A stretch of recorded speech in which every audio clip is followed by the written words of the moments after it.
देखता हूं, जो कर्मचारी हैं, सरकारी कर्मचारी की संख्या बहुत कम है, 2% सरकारी नौकरियां हैं, लेकिन उसके अलावा भी एक बहुत बड़ा सेक्टर जिसको हम प्राइवेट सेक्टर कहते हैं, और संविदा, ठेकेदारी, आउटसोर्सिंग के जरिए भी बहुत सारे कर्मचारी काम कर रहे हैं।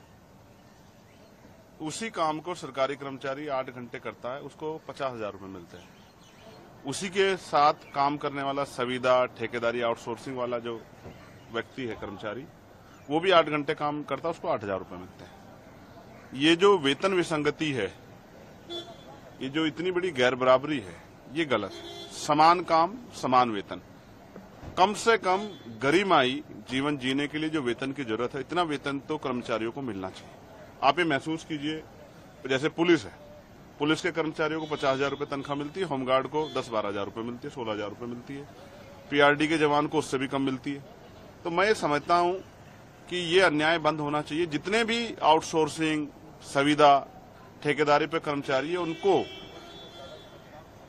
जितना काम वो करते हैं उसके मुताबिक जो है उनको सैलरी मिलनी चाहिए। ऐसी मेरी मांग है और मैं केंद्र सरकार से मांग करता हूं कि वो कानून लाएं, समान काम, समान वेतन और समान सम्मान।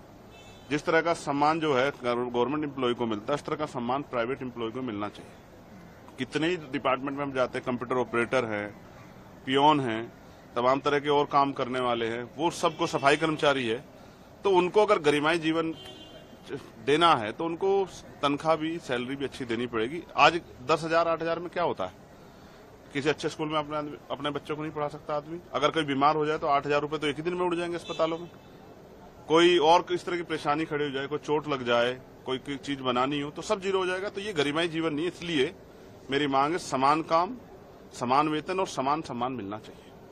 दूसरा सवाल ये है कि सुदर्शन रेड्डी जो है, उनको वाइस प्रेसिडेंट कैंडिडेट के लिए नॉमिनेशन वो भरने गए हैं, लेकिन आप लोग नहीं दिखे कि विपक्ष के साथ आप लोग भी हैं, क्या वजह है? कई लोग नहीं। देखिए, मेरी जानकारी में नहीं उनको कैंडिडेट बनाया, मैंने मीडिया से सुना है, मुझे अब तक इसने कहा नहीं है कि आपको आना नॉमिनेशन में या आपको आना चाहिए।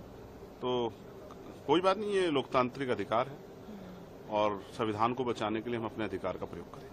एक सवाल और कि एक महत्वपूर्ण बिल लाया गया है जिसमें सभी को ये कहा गया कि कानून सबके लिए बराबर है, चाहे वो पीएम हो, सीएम हो, तमाम लोग, और उनको भी जेल जाना पड़ेगा अगर आरोप लगते हैं तो प्रक्रिया के तहत। लेकिन उस पर जो कल हमने देखा जिस तरीके से हुआ तमाम चीजें, उस पर आपका क्या कहना है? बिल्कुल, कानून सभी के लिए बराबर होना भी चाहिए, लेकिन जब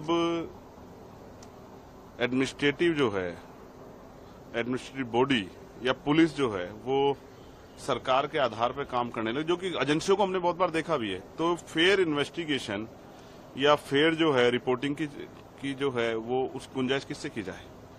कई ऐसे अधिकारी, कई ऐसे एजेंसियां, कई इस तरह के मामले आए, जैसे ईडी को ही आप देख लो, कितने मामले दर्ज होते हैं, कन्वेंशन कितने मामलों में होता है, ये सबके सामने। तो मैं इसलिए कह रहा हूं कि जब गवर्नमेंट जो है कोई कानून बनाती है तो वो अपने हितों को देख के बनाती है। और मुझे तो जिस तरह का कल मैंने चर्चा सुनी, और मुझे ऐसा लग रहा है कि जो उनके साथ नहीं है उसको जेल जाना पड़ेगा, ऐसा मुझे लगता है। इस तरह का बिल जो वो लेके आए, उनका बिल सीधा कह रहा है, हमारे साथ रहोगे तो मौज करोगे, हमारे खिलाफ रहोगे तो जेल जाओगे।